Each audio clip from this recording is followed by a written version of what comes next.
But I do love the Lord this morning, and I praise Him. I'm so thankful that God seen fit to trust me to be a mother.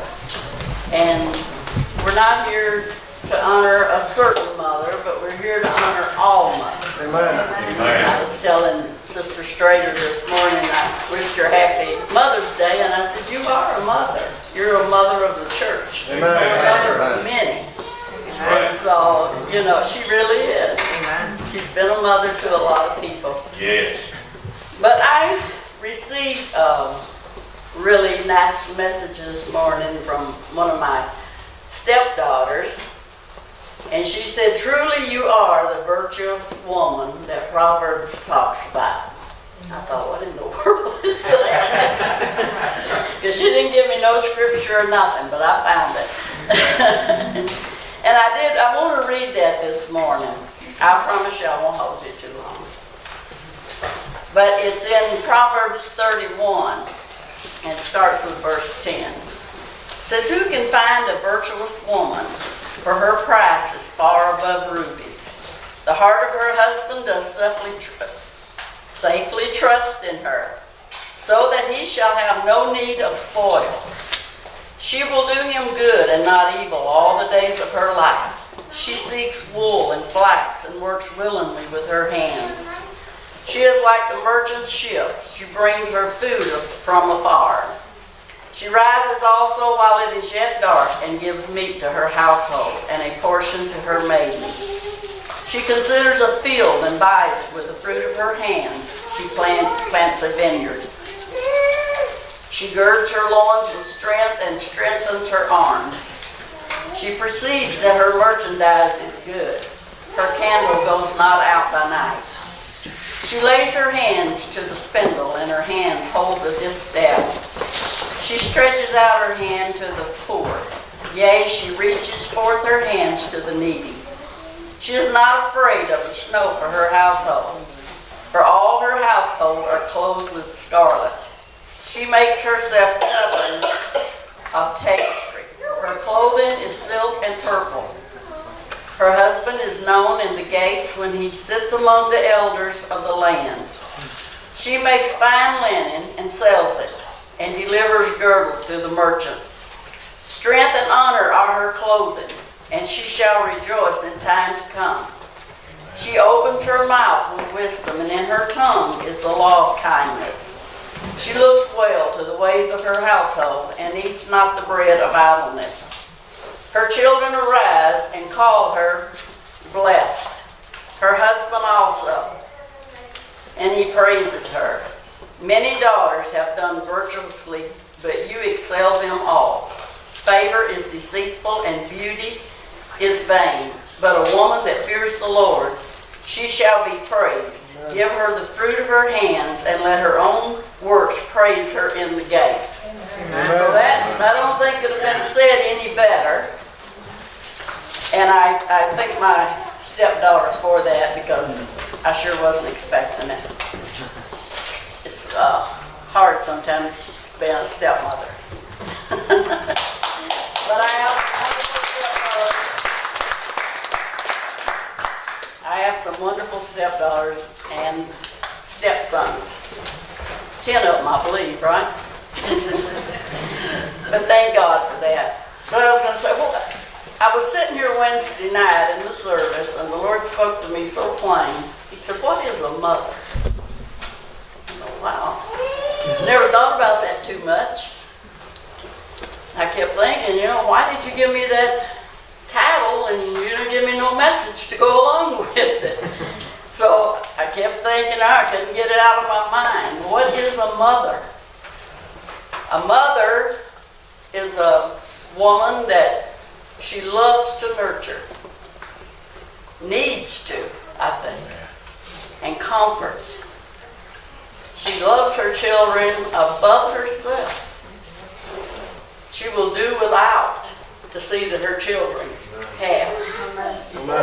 And I thank God for that. But Mother's Day is not about being a mother and receiving honor, but thank God for the mother He gave you. Now I know kids today, they think, because they don't have everything, oh, my mom and my dad's not good.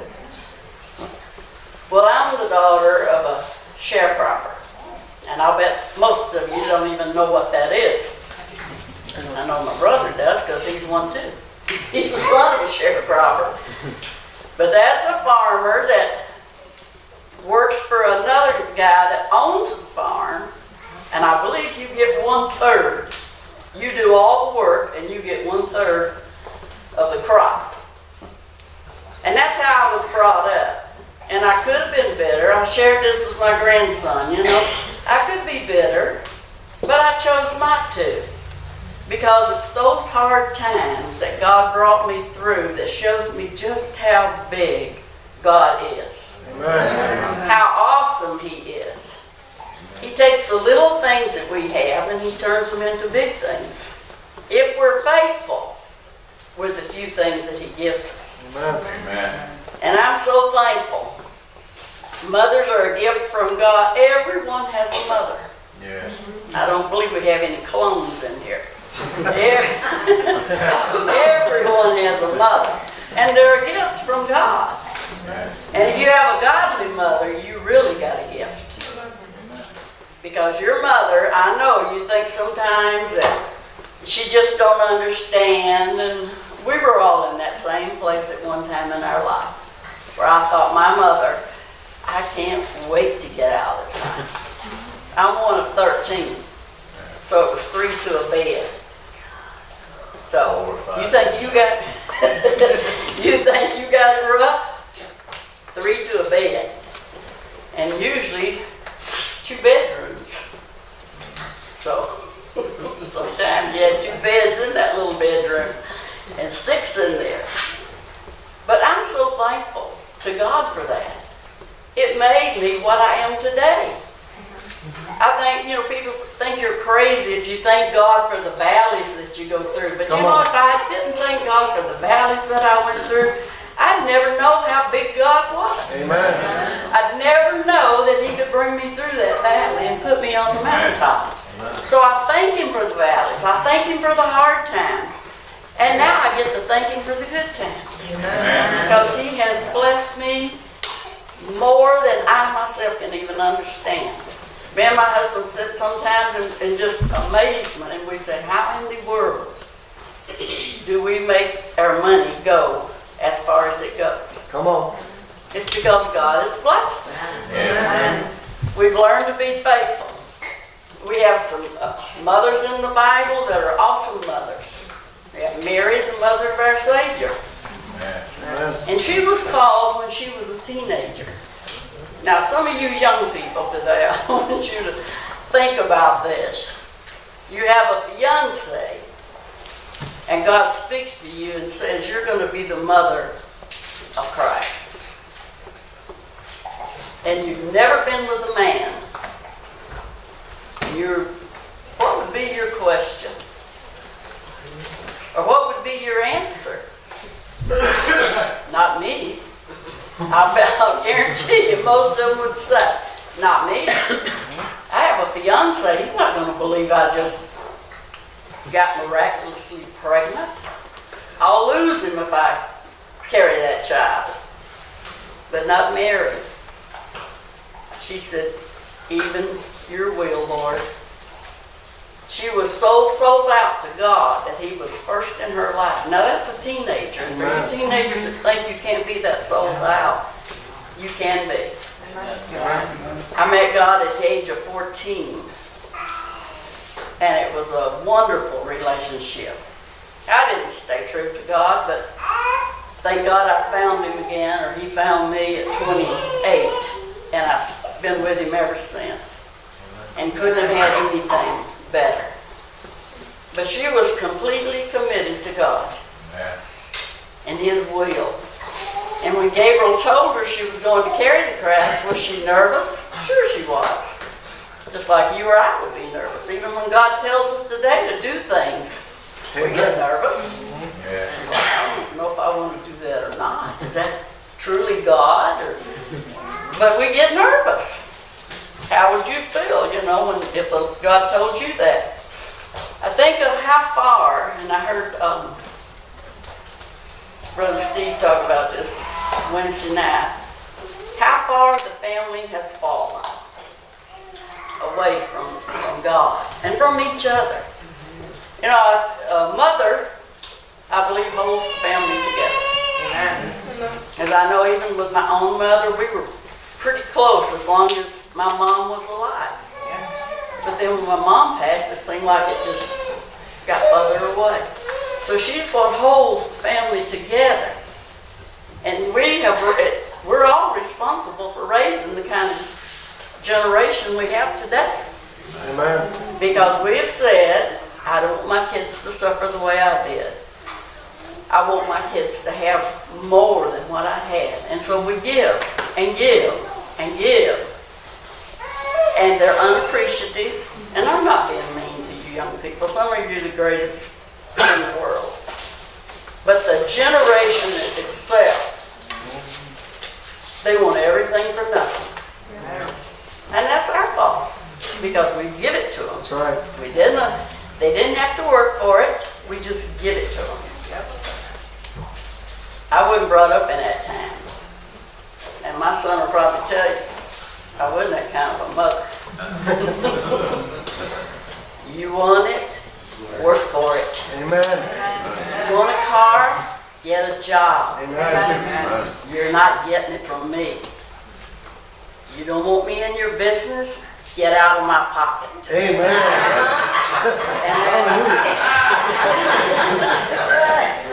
That's the way I was brought up. Tried to hand that down to my children. You know, be adults, be responsible, be something that we can be proud of. And not only us, but people in the world can be proud of. Proud to know you because of the kind of bringing up you've had. When I got a doll when I was a child, I cherished that doll. Nobody, all of us sisters got baby blue eyes or baby brown eyes. You got a choice. Sears and Roebuck catalog order. You had a choice. And nobody messed with your doll. Because you didn't get nothing until the next year. And you took care of it. We got big enough to work, babysit or whatever. We did that, and we bought our own clothes. And you didn't bother them either. You wanted clothes, get a job. Amen. But our mother taught us, and I know my mother had a hard time. 13 children, one working in the family. Imagine that today, girls, boys. One in the family working. Now they can't make it with two working Yeah, that's right. because we're too spendthrift. Greed. I got a house full of stuff now I want to get rid of. Come on. Not me, my son. And I love him to death. Not that one.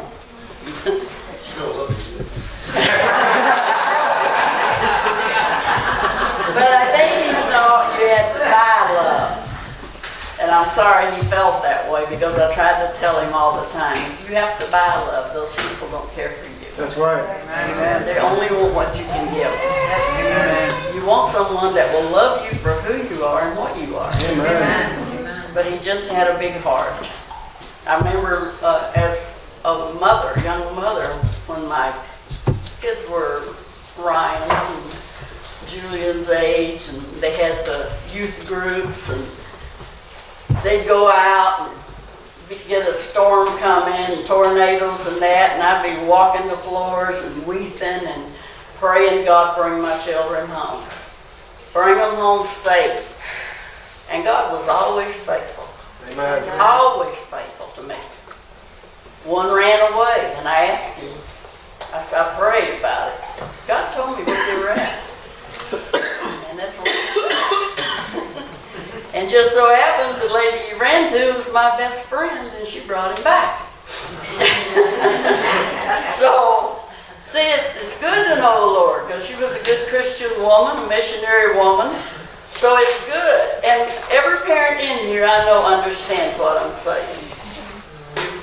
She had many a tears over your children. And prayed many a prayer.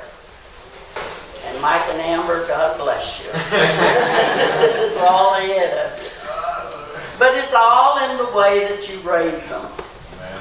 If you raise them to be good and honorable children, they'll be that. But you can't tell them something and turn around and do something different. That's right. Because they're watching you more than they're listening to you. That's right. I heard this old saying all my life. Your actions are speaking so loud I can't hear a word you're saying. Amen. And that is so true. None of us are perfect mothers. I wish I could say I was, but I can't. I've made many mistakes. But with prayer and tears, I've asked God to help me be the best mother I could possibly be. And I did that all my Christian life. God help me be the best mother that I can possibly be. We want to see our kids grow up and become responsible adults. Amen. Amen. That's all we want, really, and to see them saved. I want to give honor to my mother that's gone on to be with the Lord. She was a wonderful mother. She wasn't able to give me nice clothes and a car, all that stuff. Phones was unheard of. We fought over the TV. But she was a mother that made sure there was food on the table. There was clean clothes in my closet. She took care of me, and I knew she loved me. What Mom couldn't take care of, Dad did. She had that old saying, wait till your daddy gets home. Amen. I remember my dad gave me 3 whippings in my lifetime. Isn't it amazing the things you remember when you get older? Yeah. And things you don't forget? I remember my grandpa, and I was just a little tot. But I remember this, and it hurt me so bad as a child. And I knew he loved me, as I got older. But he looked at me square in the eye and said, "You're the ugliest girl George Walls has." Okay. What do you say? It's something like that. I couldn't have been no more than 5 or 6 years old. But I think God did a pretty good job on me. Amen. I've had 2 husbands and 2 children, so must not have been too bad. God is watching over us. He watches over us through the hard times. And he says that if you're faithful over the few, I will make you ruler over many things. And I am truly experiencing that today. I have more than I need.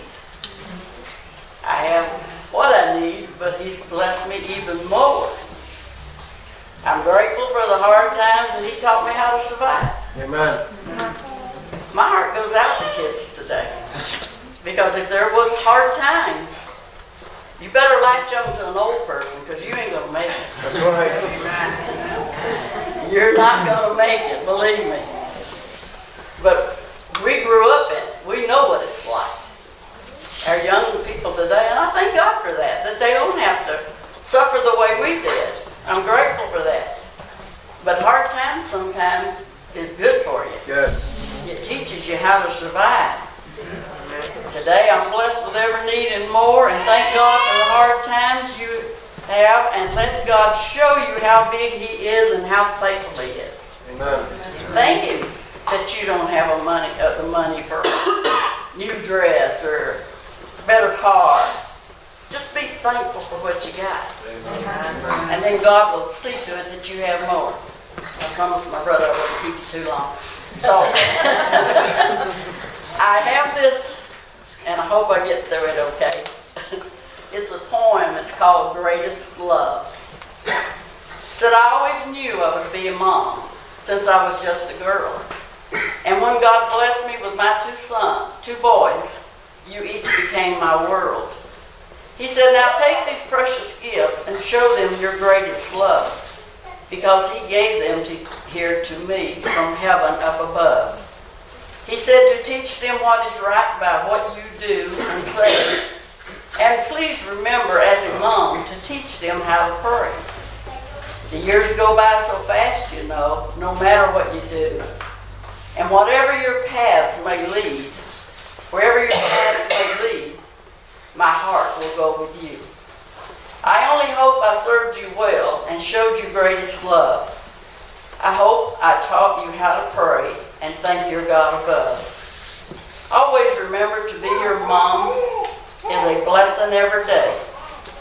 For to me, God sent a special gift, and I have Randy and Jerry, when he put you in my care.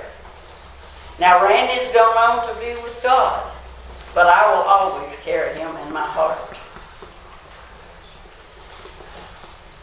Excuse me. And thank God for the time I was allowed to be with him and share his love he had for children. His love has been instilled in the hearts of many children he has raised, and loved them as if they were his own, and taught them God's ways. What a gift God gave me when he blessed me with the gift of children. Wish I could have been that perfect mother every child deserves. All I can say is I did my best, and thank you, God, for your love. Amen. God he's wonderful.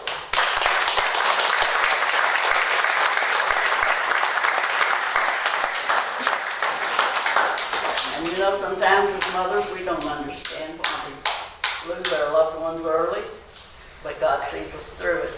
Amen. We have to remember He didn't give those children to us, He loaned them to us. Amen. He put them in our care, to take care of them and to raise them. To be good children, good people that know how to pray. And I taught my children that. I'm sure Jerry says he prays every day. And Randy, even when he wasn't even a Christian, and he would talk to friends of his and they'd say, oh, I don't believe in the Bible, I don't believe in this, I don't believe in God, and he would show them. And he gave all of his friends a Bible, which I couldn't comprehend this because he wasn't a Christian himself.